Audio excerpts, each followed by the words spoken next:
Hello everyone. Today I'm going to tell you the first two chapters of the horror story, The Village of Ancient Tombs.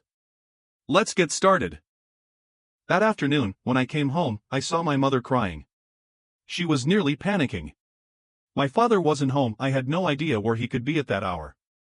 Hi. My mother said through her tears, "Your father, he's gone bankrupt. This house will have to be sold too." She sobbed uncontrollably. "I'm afraid, we'll have to go back there." The news hit me so suddenly that I felt the ground collapse beneath my feet. We had lived here for over 10 years. I was now in 11th grade, 16 years old. I had grown used to the bustling rhythm of city life, and now, suddenly, I had to leave. I simply couldn't accept it. I dropped to the floor at my mother's feet, tears welling in my eyes. Where will we go now, Mom?" Back there." My mother covered her face, looking terrified. "Back where?" She just kept crying, unable to say more. Late that night, my father came home. He reeked of alcohol. Slurring, he said, "By the end of the week, we need to pack everything. They're coming to repossess the house." Then he walked into his room. I trudged back to my own room. I opened the door. The room was dark except for a faint light filtering in from the living room. Nee, my little sister, was quietly drawing. She was only 9, in 3rd grade. She loved to draw. The small bedroom we shared was plastered with her scribbled pictures. "What's going on?" she asked in a chirpy voice, not turning around. "It's nothing," I mumbled and flopped onto the bed. In the following days, only my mother and I silently packed everything into cardboard boxes, preparing to move. My father locked himself in his room all day, drowning in alcohol. Looking at him, I felt both pity and resentment. So many emotions were stuck in my throat. I hadn't done anything wrong, yet I had to suffer this misfortune. I had to leave my beloved home, my school, and my friends. Now I was going to some desolate place with no trace of familiarity. The next few days were filled with tearful goodbyes. Everyone was shocked when they heard I had to leave so suddenly. I really didn't want to part from my group of friends. The night before the move, I heard things crashing in my parents' room. Curious, I crept closer. "Do we have to move back there? Is there no other way?" I heard. My mom's voice trembled. "If not there, then where?" "Tell me, where else can we go?" my father snapped. "You know it's not good for the kids. Stop listening to nonsense. That's the only house left. I've lost everything." Crash. It sounded like he smashed something out of frustration. My mother went silent. I turned away and went to finish packing the rest of our things. Nee's drawings were scattered all over the floor. I snapped, "Stop making a mess.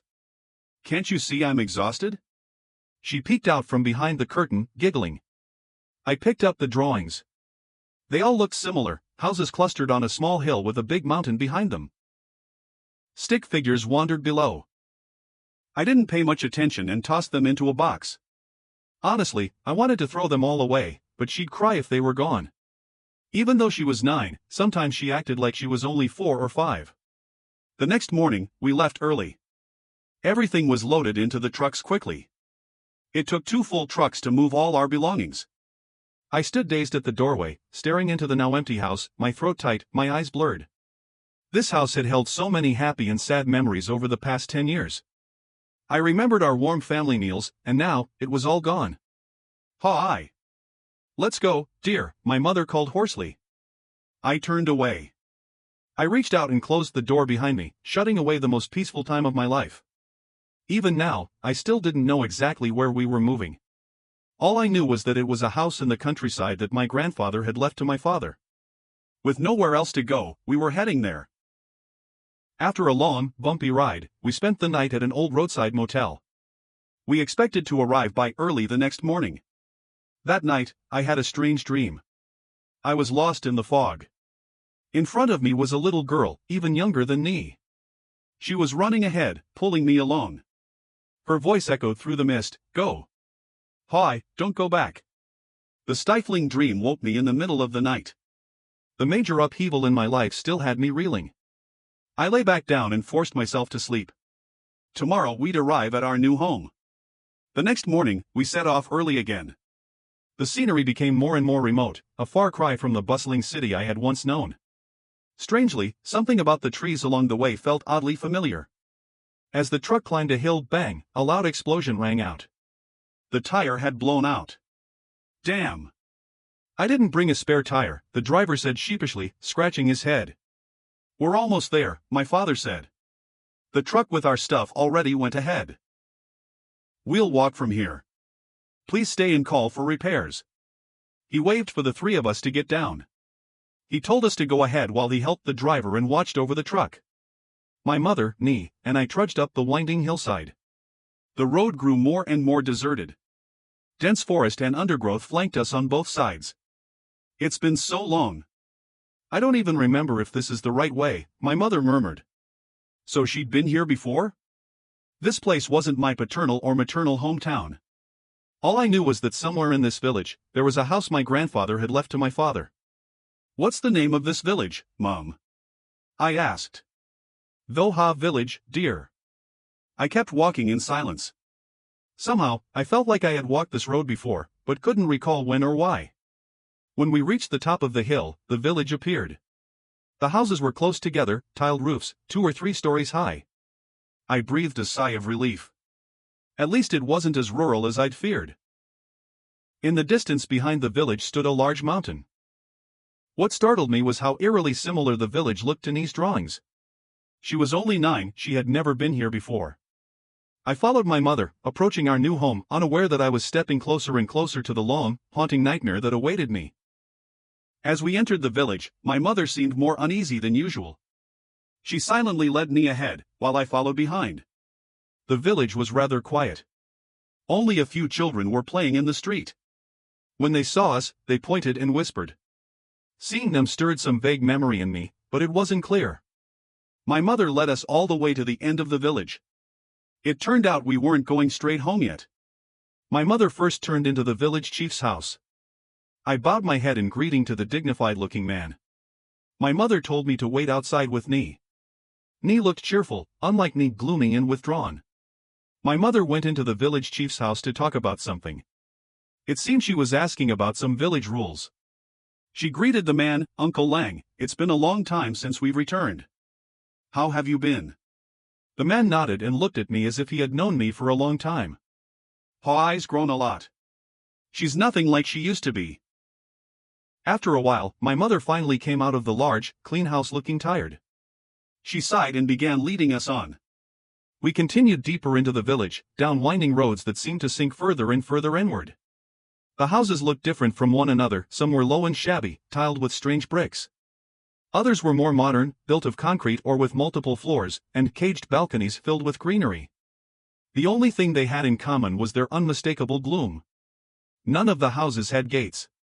The village road was cracked and uneven, difficult to walk on, and sloped more the farther we went. From the cracks or edges of the road oozed thick yellow foam. I tugged at my mother's sleeve. Mom, what is that stuff? She shook her head, pretending not to know. Eventually, we arrived.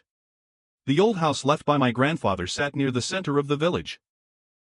It was a 3-story building with cracked and weathered glass windows, the walls blotched with green and red mold. My mother carefully knocked on the iron door 3 times. Was someone living there? I wondered. After about a minute, she pulled a large set of keys from her purse and unlocked the big padlock. She turned to me and Nee and said, "From now on, whenever we come home, you must knock 3 times before opening the door." Got it? Then she opened the door. It creaked loudly on its hinges, sending up a cloud of dust. She waved her hand, so dusty, well, it's been 10 years, after all. We stepped inside. The house was freezing. The tiled floor was cracked and buckled all over. That thick yellow substance I saw on the village road also coated the tiles here. There was no one in the house, so why was my mother acting so strangely? She called to have the moving truck bring our things into the village. I went to check the 2nd and 3rd floors. The 2nd floor had 1 bathroom and 2 rooms. The 3rd had a small room and a terrace. Honestly, the house was a bit small for 4 people, but we'd have to make do. I curiously looked through the rooms on the 2nd floor. Everything was rusty and old. Suddenly, I spotted a photo hidden beneath the dusty mess. I picked it up to look. It was a picture of a family of 4. An elderly man was holding a little girl in his lap. Standing behind were 2 people who looked like a young couple. I recognized my parents. Even though they looked younger in the photo, there was no mistaking them. So the two in front, was that me and my grandfather? Had my family lived here before? I only knew we had been in the city for 10 years. Before that, I had no memory. I had been too young when we moved.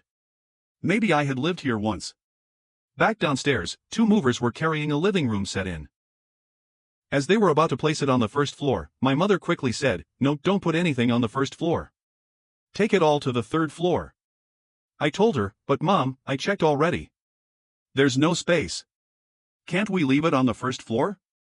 She snapped, "You kids don't understand anything. Don't ask questions. Go check the truck for your stuff and take it upstairs. Take your sister with you." That whole afternoon, the three of us cleaned from top to bottom, completely exhausted. My father didn't arrive until after lunch, driving the second moving truck. He and the driver carried everything up to the third floor. I was deeply puzzled by my parents' strange behavior. At first, I thought my mother was saving space on the first floor for items from the second truck. But now, my father too was determined to cram everything onto the terrace. The whole terrace was packed, leaving only a third of it open. The two rooms on the second floor were also full of cardboard boxes. My father assembled beds and desks for both rooms. Nee cheerfully wiped her toys and started taping her drawings to the bedroom walls. When my dad saw, he waved her off. "Leave them for now, Nee. I'll repaint the house tomorrow." She giggled and took the drawings down. She had always been like that, odd, always laughing and playing alone. That afternoon, an old man came to our house, following the village chief. He looked ancient, probably close to 90. He pulled a medium-sized red L**ing lantern from his bag. He also pulled out a long golden talisman with red writing symmetrically covering the surface. He tore the talisman in half. After muttering prayers before the altar my parents had just set up in the corner, he burned half of it there and lit 3 incense sticks. Then, with his veiny, trembling hands, he took the lantern, which was wired to a small yellow bulb, and plugged it into an outlet on the second floor. He folded the remaining half of the talisman and placed it inside the lantern hanging in front of our door. He handed my father several green and red talismans similar to the one he had burned and said, "Keep an eye on these. If they lose color or burn up, you need to replace them right away, or they'll stop working." My father nodded and saw them out. I caught the old man's fading voice, "So, when are you finally going to deal with this, huh? At my age. I don't think I'll dare enter this village much longer." Yes, Mr. Lang nodded. "I'm doing my best. It's our burden to bear, after all." They carefully walked out the door, avoiding the streaks of thick yellow liquid still bubbling up from the cracks in the floor, foaming in the sunlight. By evening, everyone stopped working. My mother cooked dinner using a small camping stove set up in the terrace corner. My father set out a square wooden table we used for meals and 4 chairs. We began eating in silence. From the moment we arrived, I had felt something oppressive, hard to describe. My parents' strange behavior only deepened my unease.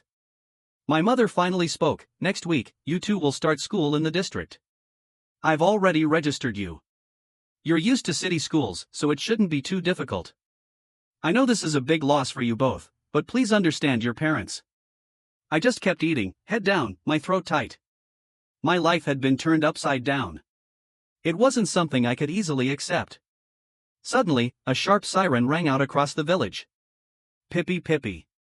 It lasted almost a minute.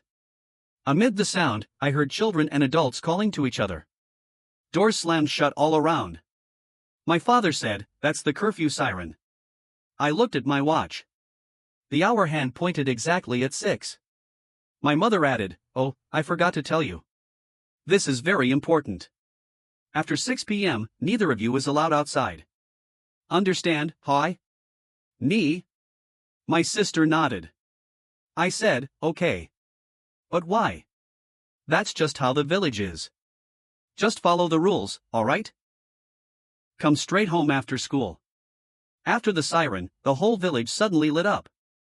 In front of every house hung lanterns of various colors, though red was the most common.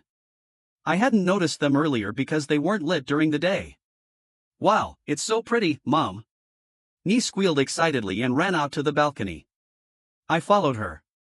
Each house, whether tall or short, had a lantern glowing above the entrance. The scene felt strangely familiar, almost dreamlike. "Aren't we lighting ours?" I joked. This is how the village works, right? I'll light it tomorrow, my mom replied shortly, then got up to clean. I helped her. I washed the dishes and stacked them in a cardboard box. The house was too small, and we had too much stuff. I didn't know how long it would take to finish unpacking. By the time I was done, it was already dark. Suddenly, the whole village went pitch black. What? The lights were just on, now they're out already? I rushed to check and realized. A swirling mist was seeping through the cracked village roads. Fog. The fog was rising and growing denser. The lanterns must have been swallowed up by it. Maybe because this is a mountainous area, fog settles in at night? I had never seen fog as thick as this before. So we've come to the end of the first 2 chapters of the horror story, The Village of Ancient Tombs. If you enjoyed it, please give me a like and subscribe to the channel. See you in the next videos.